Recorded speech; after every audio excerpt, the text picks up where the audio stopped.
Rob, do you have a do you have a light?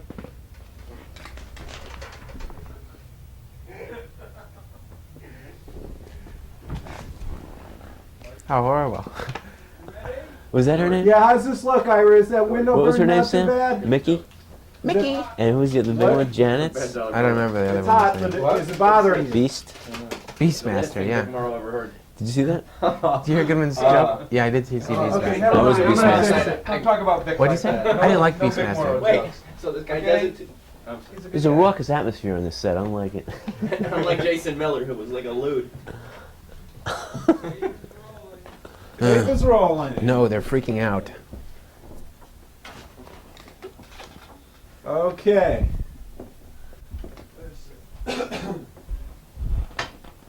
Okay. Oh, that's not it. Oh. It looked like the mixer for the Oh, let's coffee. lose that Are we about to start this? McDonald's cup. No, that's set. That's tape. Yeah, we should lose the cup. I can't deal.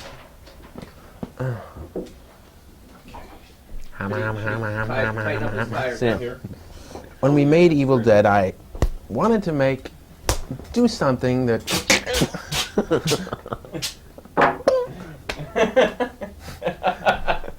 Oh, yeah. I should have brought those blood capsules. Okay. Ready? Look, what do you want? Look, I'm a busy man. When I first rode down the How's your shore. French? Can you give the answers in French so we could send this to Patty? I'm ready. You rolling?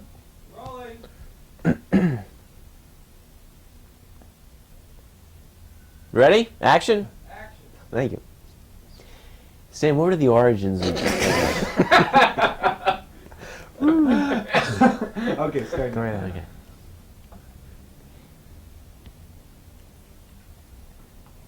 Sam, what were the origins of your... Sam, what were the origins of your low-budget horror movie, Evil Dead? What do you mean by low budget?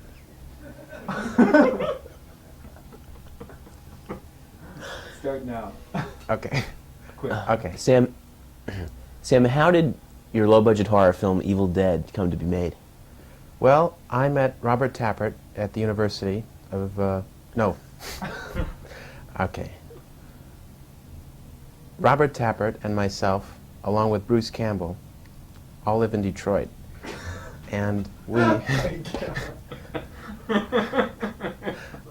shit. Start out with an easier question. Sam, could you describe Evil Dead? Yes, it is a rock'em sock'em roller coaster ride of screaming horror. When you set out to make the film, at what point did you say, anything goes? Well, we never really said that. We wrote the screenplay, and then it was pretty intense. A lot of things in the screenplay, I mean, were very intense, and we just went about and filmed them, really.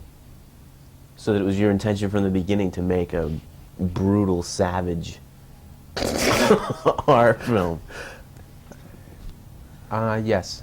No, not to make a brutal, savage horror film. We wanted to make Robert Tappert, the producer, and myself, and Bruce Campbell wanted to make a film that would definitely entertain the horror crowd.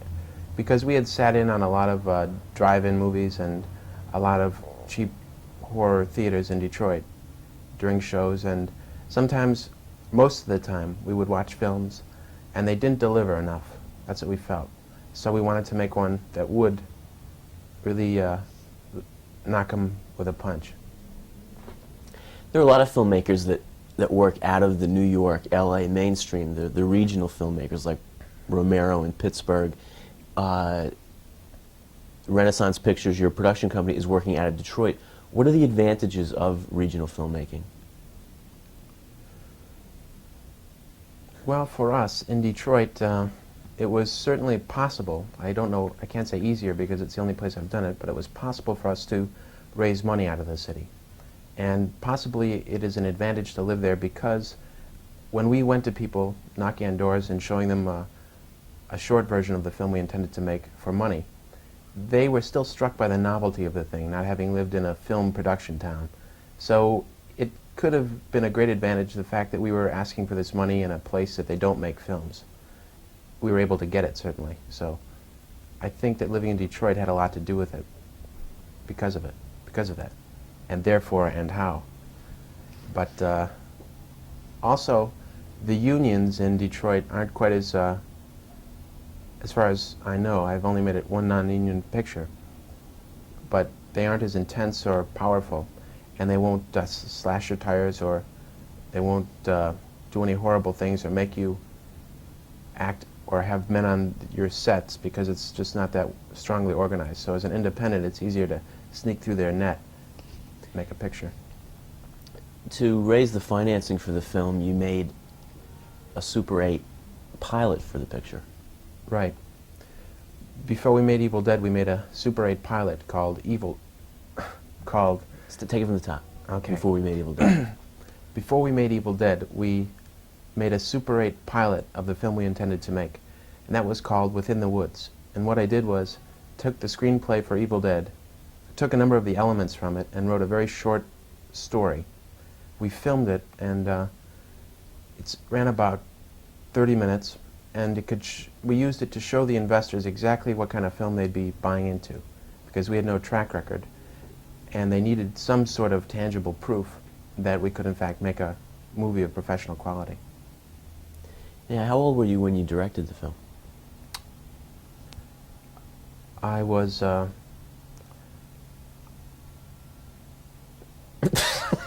Rob, how old was I? 20. I was 20 when I directed the film. And the people that worked on the production were all also in their early 20s, right? I think I could have been 20 or 21, I'm not sure. It was already 2 years ago. But yeah, I could have been 20 or 21. The people who worked on the film, David Goodman, who is also working on this show, strangely enough, and Tim Philo, the man behind the camera there. Tim shot the picture, and David Goodman was the transportation captain, and Robert Tappert, over there, was the producer on the film. They are all in their 40s. No, they're about, on the average, about 26 years old. So it was a very young group of guys getting together and really pitching in everything they could to make the thing. You shot the picture on location in Tennessee. What were the conditions like? The conditions in Tennessee for us started out okay, but they became extremely difficult. When we got down to Tennessee, the Tennessee Film Commission, who had been scouting locations for us, told us that day that the cabin we intended to shoot in had dropped through. The location was no longer available. So we stalled, and we were shooting everything else but what took place inside the cabin. And like 90% of the picture takes place in the cabin, so we were really stalling. We finally did find a place. It was an old place in this little valley surrounded by miles of woods near Morristown, Tennessee. And this area had been used as grazing land. In fact, these cows and cattle had knocked down the door of this place, and there was about 6 inches of cow dung. And we had the cameraman and the production assistants and everyone was just shoveling out cow dung for a week, and we ripped out walls, tore out the ceiling, made a studio out of the place, and it worked out very well finally, that locale. Tell the story of the cabin, the horror story. The horror story? Well, it's funny you should say that, John, because there is in fact a little-known horror story that takes place in the cabin that we shot Evil Dead in. This cabin was built about 100 years ago, and the man who built it died maybe a week after he built the place. And it's located in this valley surrounded by these mountains that have an incredible amount of iron ore in them, so that during thunderstorms, most of the lightning bolts are attracted to this valley. So it's really an incredible thing to see when you're there during a storm. Well, no one lived in this cabin for the next 20 years, and it was probably around 1910 or so when a family of 3 moved into the place. A mother, daughter, and a grandmother. So really 3 generations of women. One night during a thunderstorm, this little girl woke up and she was scared by all the lightning happening around the cabin. So she ran into her mother's room, and pulling back the covers to climb into bed with her, she found that her mother was dead. Well, she was so frightened she ran screaming into her grandmother's room, and somehow that same evening she had died also during the night. And they still don't really know why both of these women would simultaneously die in this place. Well, the little girl ran out into the storm about 4 miles to the nearest farmhouse through this raging thunderstorm out through the night, and they found her screaming, banging on their doors, and they brought her inside and they got the story from her. Well, they took care of her after that, and no one lived in the cabin since.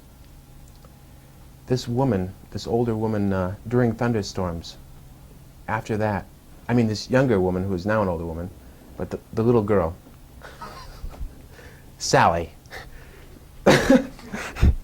It's really a scary story if you can get to the end of it. The people at the farmhouse raised this little girl. She had never been the same since, and during thunderstorms, she would oftentimes wander off from this cabin, and they would find her wandering around in the woods. And sometimes, well, here's where we come into the story. The Tennessee Film Commission said, yes, we've got this one cabin that's the cows have knocked down, it's full of dung, but you can use it. But it's haunted. And we said, well, that sounds fun. So we went there. As we were shooting, the fella from this farm came by, and he told us the story of exactly what happened and how his folks had taken in this little girl who is now a very old woman, and that because there had been this thunderstorm the night before, he was looking for this woman because it's possible she had returned to this cabin. And as far as we know, they never found the woman while we were down there shooting, and she could still be roaming those woods around Morristown, Tennessee. The strangest part of the story is that a week after we left the cabin in Tennessee, as reported by the Tennessee Film Commission, a bolt of lightning hit the cabin and it burned to the ground. In Evil Dead, you achieved a lot. In Evil Dead, you achieved a lot of camera movement in that kind of rugged terrain. You could talk a little bit about that. Well, the fact that we shot the thing in 16 millimeter gave us an incredible amount of movement. Rob's saying I shouldn't mention 16 millimeter. Why? Say that it was 16 millimeter film blown up to 35. Well, it's still. You don't want to hear 16 millimeter? Well, it was. It's obvious that it's a 16 blow up. I know. Yeah. Well, okay. But not to someone going in to the movie. The Think with 16 millimeters, sounds fine. okay. Okay. I meant to say that it was blown up. I was going to ask you about that later anyway. I'm gonna say. How about if I say, because of the lightweight equipment, we had down there, it enabled us to move the camera around a great deal with very little difficulty, and Tim mounted the camera on this board, what we call a shaky cam, and we had different versions of it. One was about this big, and with it the cameraman can run very fast and the camera's in the middle, and it absorbs a great deal of the shocks as opposed to holding the camera like this, where it's a little more difficult to keep smooth. Also, we had a longer version of this thing. This is for the shots of this creature that is rushing through the woods. It lies sleeping until these college students disturb it. And to get the effect of it roaming the woods, we used this thing, the shaky cam. The other version of it was about a board 15 feet long. We had 2 men, 1 on each side, camera in the middle, and it would act like the middle of a, it was the axis point. So they could move as much as they wanted, but this point in the middle would move very little. And with these different devices, we were able to move the camera around in strange and hopefully new-looking ways. The special effects in the movie are quite elaborate. who designed them and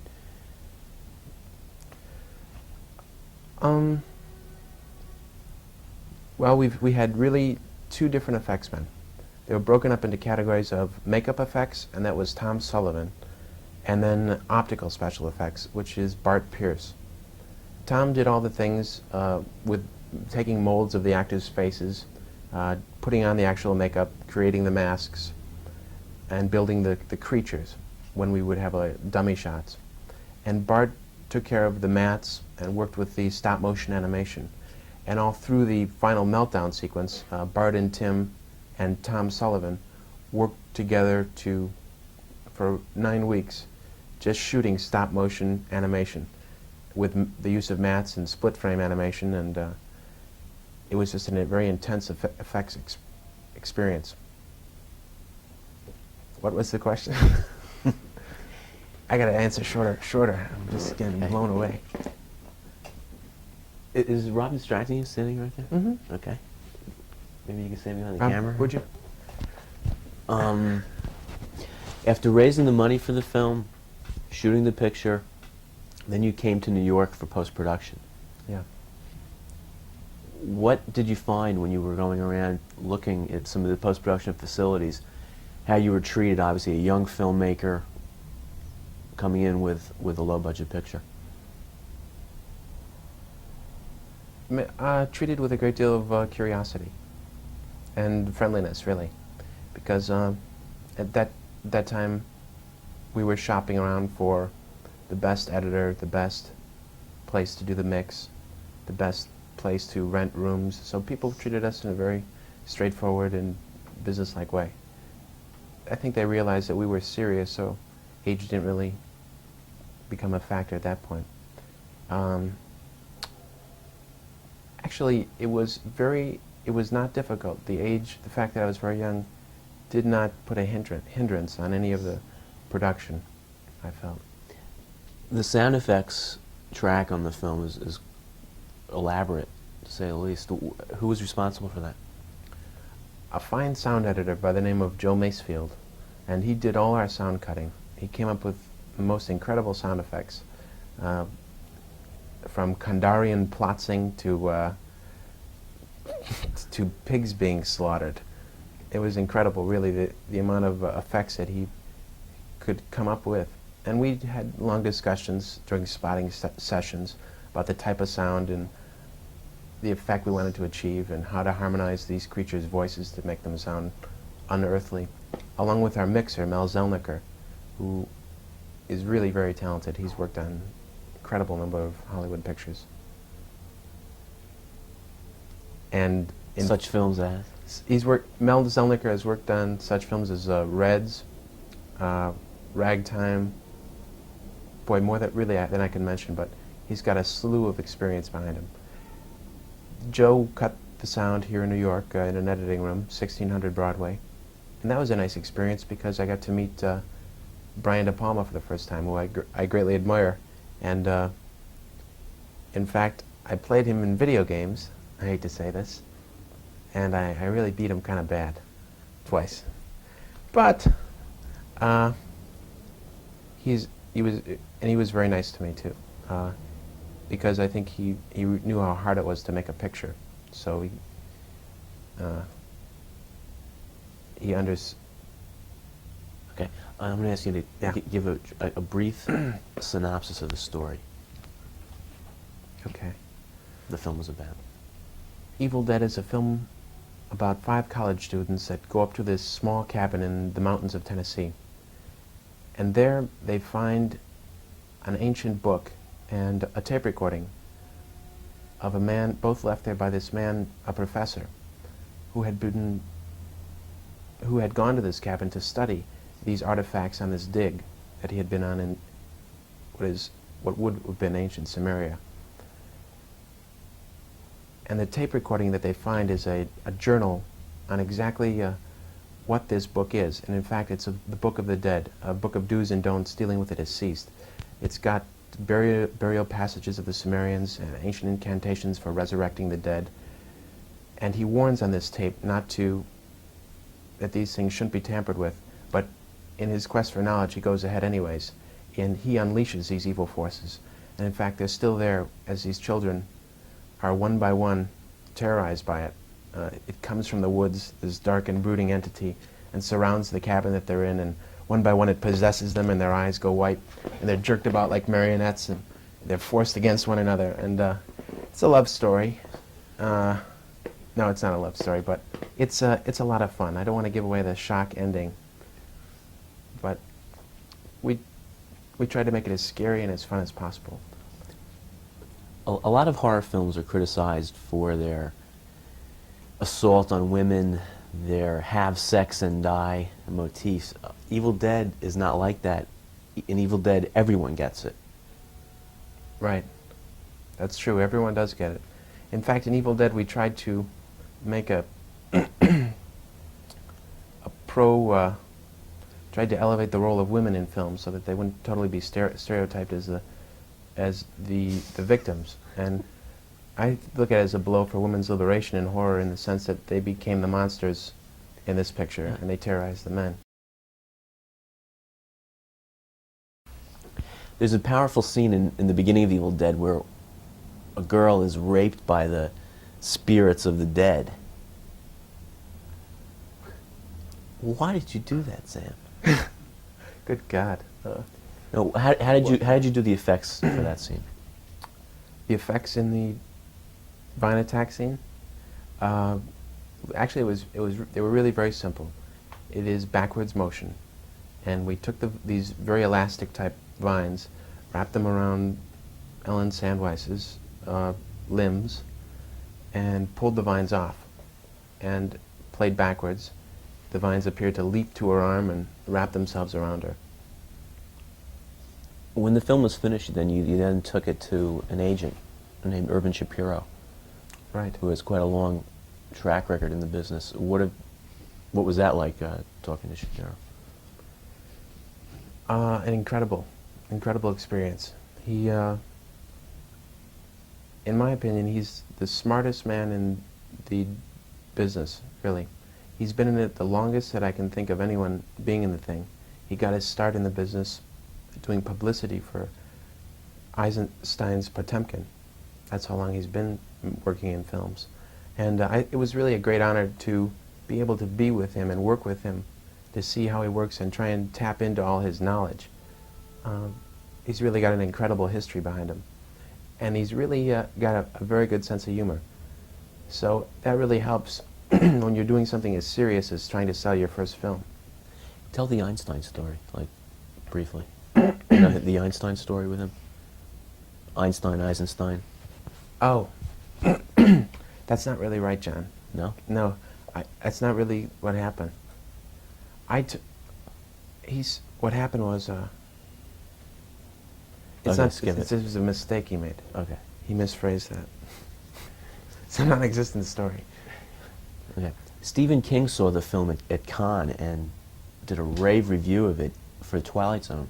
How did King come to see the film, and talk a little bit about him?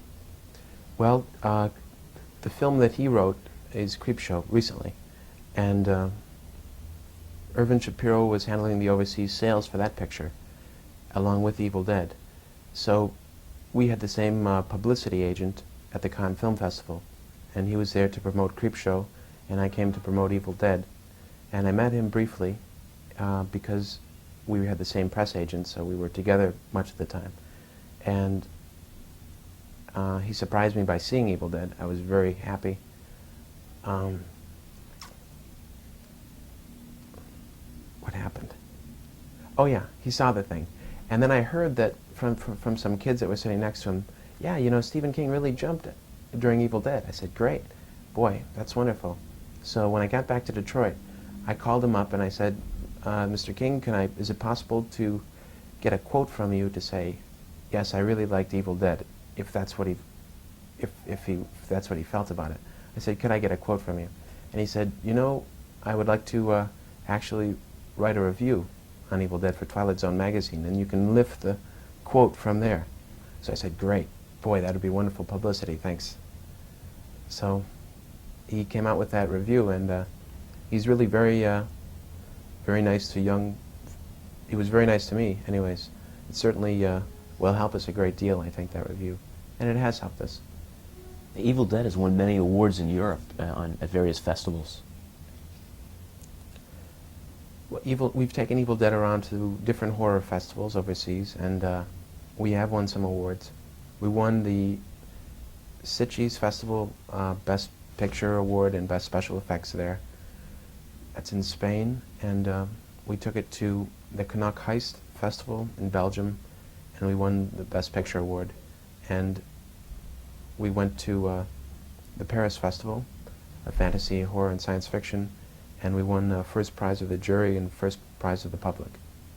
These are great little awards. They're like bowling trophies, only not as big.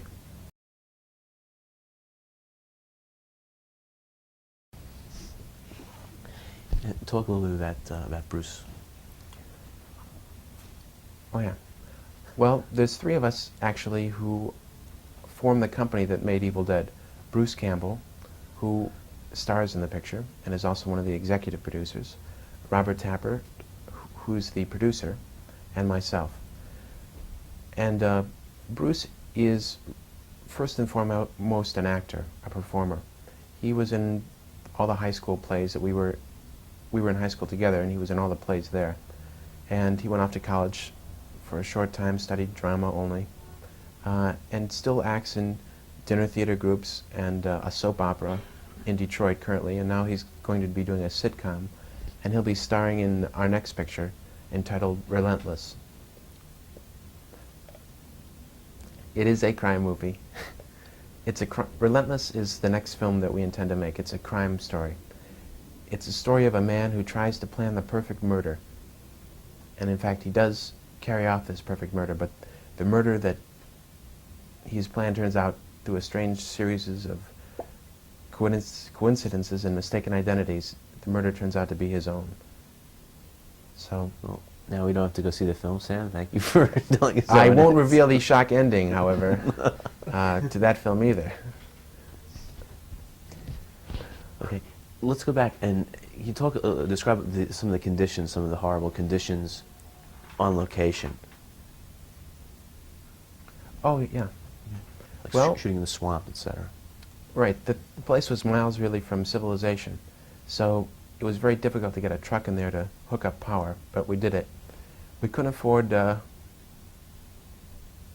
bring in water, obviously, so we didn't have any running water. All the water had to be brought there down this mile-long mud road. It had turned to mud soup. So when it got very cold in there, because we didn't have any heating system except a fireplace, there was really no way to warm up. There was no warm water for anything, and the whole place eventually got covered in Caro syrup blood. And it really gets sticky because there's so much blood in the picture, and bile and green, red, blue, any color. The whole place eventually had a coat of sticky Caro syrup over it, everything. And anytime you wanted to touch the camera, you had to turn on the coffee machine, because we had enough water for a coffee thing, and wash your hands in this scalding coffee. I remember doing that many times. Ugh, it was horrible. And then grab the camera, you know, and then you pick up something, damn, and you get the stuff on your hands again. So that was fun. And it got very cold. I think that was the most difficult part about the shoot. One time, in fact, it was so cold that I couldn't stand the slow torture of freezing to death so slowly. So I actually crawled outside and laid down to die in the cold. But Rob, the poor bastard, covered me with a blanket, and here I am today. Could you describe the feeling after eating Goody's chili? David Goodman's chili?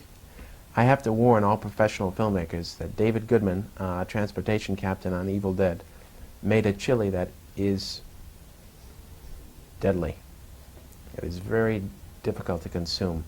He also made us things such as chocolate pizza, which I don't recommend. Many delicacies unknown to this planet. Okay, you shot the film in 16 and then had it blown up to 35. What was that process like? Right, the film was shot in 35. We, no, very difficult. didn't really enjoy dealing with the laboratories for that whole process, and it didn't really turn out to save us any money.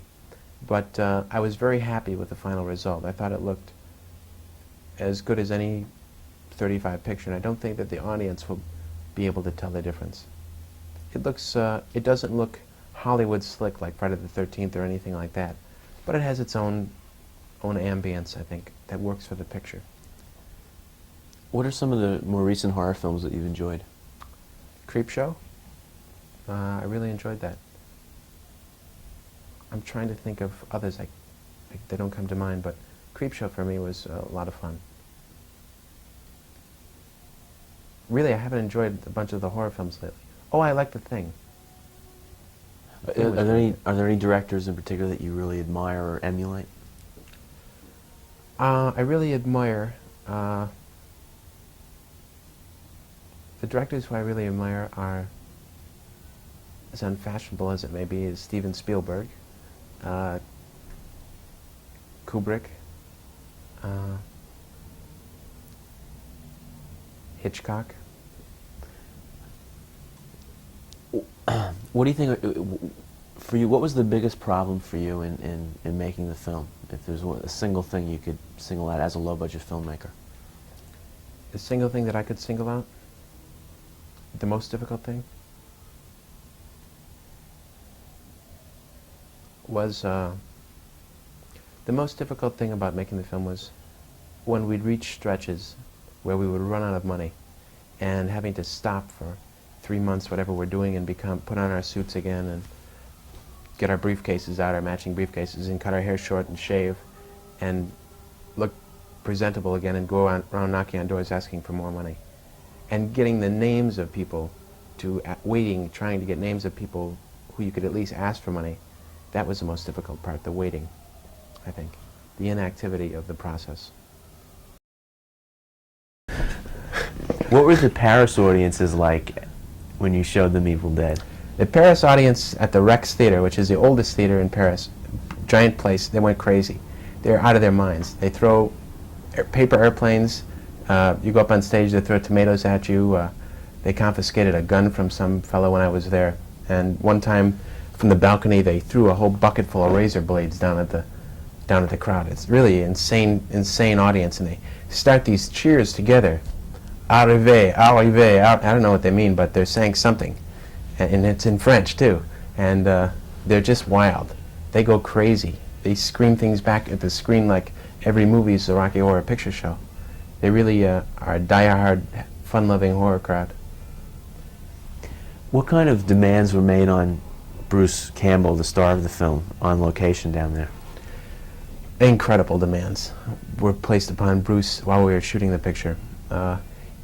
For about 80% of the film, he's covered in blood, and it keeps becoming more and more and more blood. And since we shot things out of continuity, he would have to remember for different scenes exactly how much he had on him. Sometimes half his face would be covered in blood, sometimes there'd just be a few drops, and we had no continuity person, so he had to take care of it all himself. Also, this blood is, I can't really explain to you how horrible it is. It's basically the substance similar to maple syrup. And this stuff dries and hardens, and it starts pulling your hair. If you move, it sticks to your clothes. Ugh, and it hurts, and his whole body was covered in it. And he always had to be in this blood. And this is at like 15 degrees Fahrenheit all the time. So not only is he covered in maple syrup, but he's freezing to death. And this suffering that he was going through probably didn't hurt his performance on the screen, where he's suffering and cold and going schizo-paranoid in front of these, surrounded by these horrible creatures. In fact, some of it even probably comes out in the film. How did you do let me rephrase that. What was the most difficult scene for you to shoot?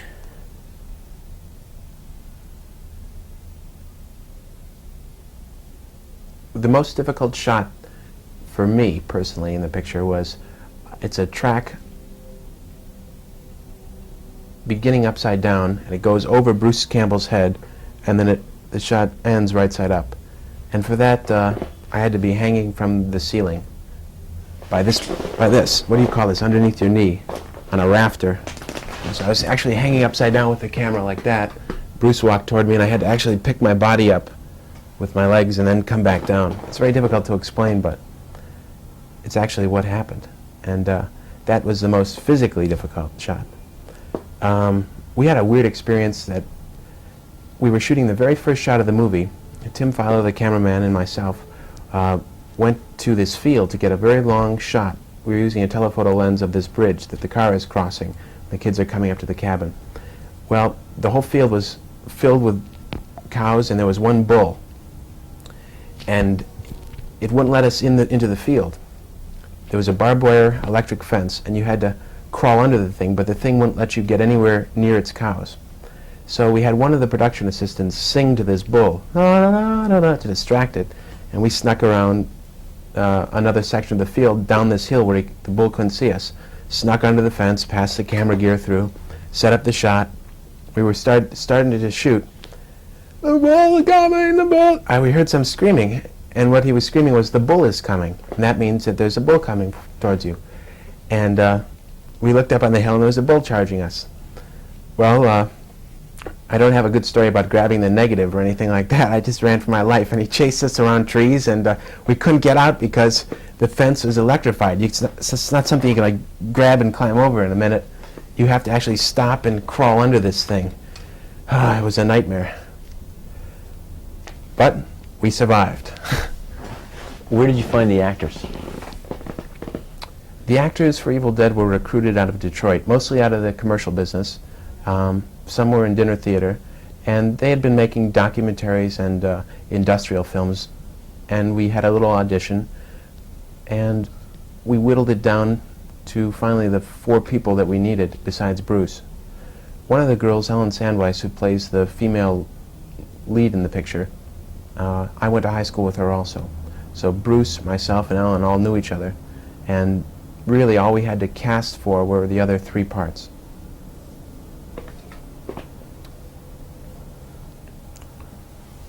Visual style. What visual style were you going for? Describe the visual style. The visual style. While I was shooting the picture, I wasn't particularly after any visual style. Just wanted to put the camera in a place that would best get across that particular piece of information for that particular shot. So I was just hoping that I would take into consideration, 1, what's the best way to see the object, 2, will it cut with the shot before and after it, and 3, is the placement of the camera or the movement of the camera, whatever the camera is doing, zooming or craning up or down, is that the same feeling we want to get across with what the image is? Are they one and the same, or is it helping the image? And based on those questions, those factors determine where and how the thing was shot. How do you get a shock from an audience? Let me rephrase it. How do you shock the audience? I guess it can be done all sorts of ways. But what I did in Evil Dead is tried to, what I think everyone must try and do, basically, and that is build up some amount of suspense or fear on the audience part that something is going to happen, not exactly letting them know when it's going to happen, and then letting it happen in force, so that they get on the edge of their seats and you hit them. And sometimes you can hit them 2 or 3 times, and sometimes you can get them on the edge of their seat, and then pretend that nothing's going to happen, so they go back down, but they're still tense, and then you hit them with a shock. And that's, instead of a slap to the face that they're braced for, that's like more like a punch to the stomach. It's weird, but it actually is assaulting when shocks hit you. It is for me when I'm in the audience. I look at it like, ugh, like, ow. You know, it's almost like pain. It's a thrill, you know. What was your aim in making the film? Well, the aim in making Evil Dead was to entertain the people. Really to entertain them. And the reason why it was a horror film was because we felt that it was the most easily marketed type picture we could make. We always knew that there's a circuit for horror films. They always seem to be playing. And that had a lot to do with the decision to make Evil Dead. Also, in one of the Super 8 comedies that I had made, we had a point where there was a scare, what you were talking about, a shock, where someone jumps out and grabs someone. And during the comedy, the audience really jumped. And I thought, boy, this is great. This is kind of a new thrill. So I started writing horror stories as opposed to comedies, just because it was a different way to entertain people, and I had fun with it. So that factor, and the fact that there was always a market for horror films that we were aware of, we pitched in and made this picture. We tried to make it funny too, though. It's a comedy and a horror movie. Two movies in one. Are you going to make a sequel to Evil Dead someday? You know, I wrote a sequel. I wrote the outline for a sequel. I have it. And it really depends on, I can't say it was originally written as a trilogy or anything like that, but it depends on the fact that if it... Well, let me start over. I wrote a sequel. I've got the outline for it. But whether it's ever made into a movie would depend on whether Evil Dead makes money. It would be a financial decision. It should be a lot of fun, this sequel. It's got a lot more stuff in it, and it moves in a different direction than Evil Dead, but it should be just as entertaining and funny, I hope. How have audiences reacted to Evil Dead? Very well. We've been very lucky with this picture. They probably are only reacting well so that they can have grounds to hate our next picture all the more, I imagine. I don't know, but I think they're entertained. I think they like it. You're asking the wrong guy, though. You probably should ask someone on 42nd Street, you know, see what they think. Because that's really the horror crowd there. The 42nd Street crowd in New York and the crowds in Detroit, downtown Detroit, and in Paris, as it's of all the crazy places that I've seen that really have this love for the horror film, and they want to be scared, and they want to scream things, and they want to really take part in a fun, scary, jumpy, thrilling experience that doesn't really hurt anyone, but at the same time they can have all the fun of a hockey game, and all they're out is 350.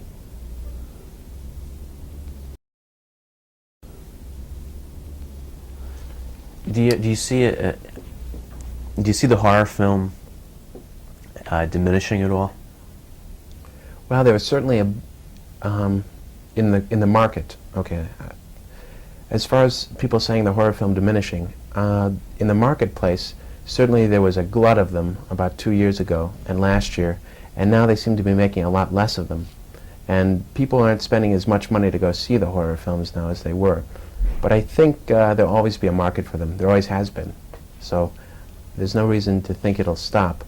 But yeah, I think that big flush of horror films and love of horror films that we just had the last 3 years is on the downslide. I don't know what the social reasons or what goes through people's mind why they would want to see horror films more at one time than others, well, the majority of people would, but it seems like they're not making as many and people aren't paying as much to go see them. I think if you take a look, though, actually, at the films that are glutting the market, they're really they're really not that new. They're recreations of the ones that have made money, and people, when they say it's on the downslide, they're only, I think what's really happening is people don't want to see the same film that they saw twice before, and so that they won't go see that horror film, or they won't see a number of horror films because nothing new is presented in them. So part of it is the fault of the filmmakers. I hope Evil Dead is different enough that they will go and see it. Gene Siskel and Roger Ebert lashed out against horror films about a year ago. What's your reaction to that? My reaction to those guys lashing out?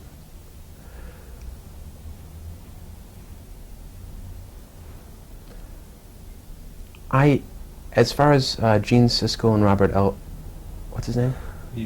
Ebert lashing out to horror films, I don't know. I think that they're unjust, because many times, at least twice, I've heard those gentlemen, I don't know who, say on their program, and now the dog of the week, and the dog comes out, here's Fido.